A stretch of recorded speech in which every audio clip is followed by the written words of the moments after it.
Hello, welcome to another Warwick Globalist video special. I'm Connor Woodman. This video I want to talk about the one and only George Lawlor. Student here has written about 24 articles for the tab Warwick, ranging from the trivial to the absurd. Arguably one of the worst journalists on campus, and yet the only one to get national media appearances. Now this video isn't going to be all about him, as much as I'm sure he'd love that, but it was sparked by his latest article in that bastion of gutter journalism, the tab.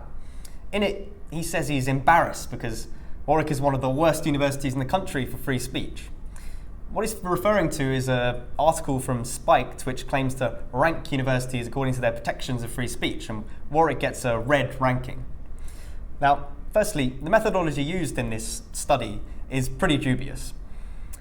It doesn't give universities or unions an aggregative score, but rather gives them either red, amber, or green, which corresponds to their single worst policy on free speech. So, hypothetically, you could have the best free speech policies in the country, and yet, if you have one bad policy, you're going to be given red overall. Now, this is probably why over half of the universities ranked by Spiked had the red ranking. So it's already pretty misleading to say that Warwick is one of the worst in the country when it has literally the same ranking as the majority of universities in the country. Let's break down what Spiked say, particularly about Warwick Students' Union, a little bit more closely. There are three main policies that they take issue with. Miriam Namazi, of course, the SU's Equal Opportunities and External Speakers policy, and the boycott of the Sun newspaper and the Roots grocery store. Let's take Namazi and external speakers first. Now, I condemned the decision on Namazi when it first came out, but as far as I'm aware, Warwick SU has never actually banned a speaker from coming onto campus. Never. It's never actually been used. And yet, this small non-example is leapt upon by the supposed defenders of free speech all the time. Another example used is the boycott of the Sun newspaper and the Roots grocery store. I think this one's quite useful to kind of unpack some of the inconsistencies in the libertarian free speech warriors' views. Now, I'm in favour of free speech. I think we all should be. What I doubt is the sincerity of some of those who shout most loudly about it. On the face of it, it seems like quite a good argument against banning the Sun newspaper. One group of people shouldn't be able to stop another group of people from reading what they want to read. But think about it this way. Who usually gets to decide which newspapers to stock and which ones to ignore? Who has the means and the ability to pay and advertise entire newspapers and news channels? Who gets to decide what's in the realms of legitimate debate and what's an acceptable opinion? It's the media moguls like Murdoch and Viscount Rothermere and the Barclay brothers. It's shop proprietors, it's newspaper editors who normally only get to their position because they have a career of towing the ideological line of their institution.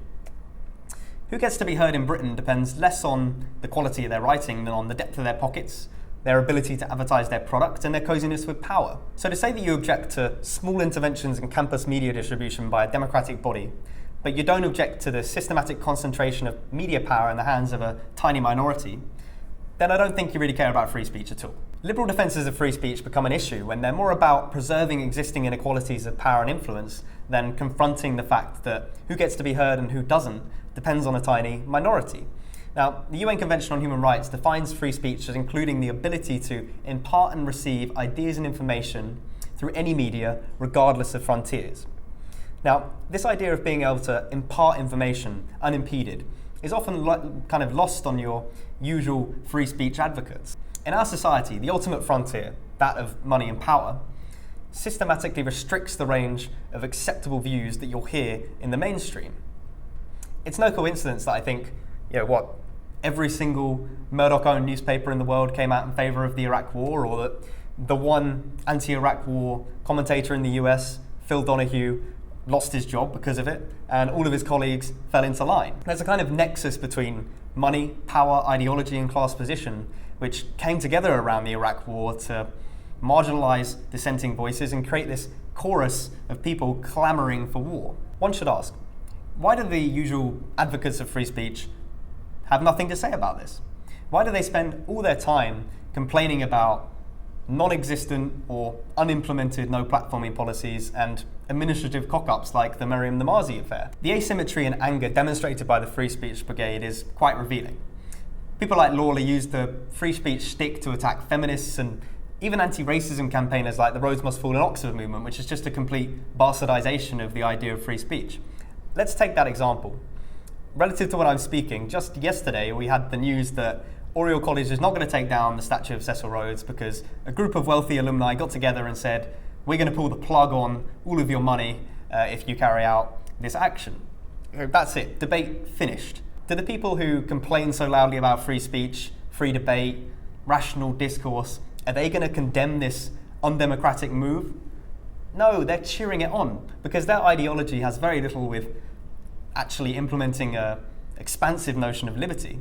It's about preserving existing inequalities in power. And like the US Supreme Court, they think that money equates to free speech. The point is not that they fail to condemn every single violation of free speech. No one can do that. The point is that the patterns of outrage demonstrate their own biases and agendas. It's clear to anyone who cares to take a look that the people who are really threatening free speech in this country are not feminists and anti-racism campaigners, and that the people who raise outrage about them on free speech grounds really don't care about free speech. These libertarian warriors would do well to take a step back and look at which violations they raise outrage about, which ones they ignore, and why. They might just learn something about themselves. This has been the Warwick Globalist. Follow us on Twitter, @WarwickGlob. You can follow me on Twitter, @Connor D. Woodman. Like us on Facebook, the Warwick Globalist. Check out our website, which has heaps more content on it, warwickglobalist.com. I've been Connor Woodman. Thank you very much.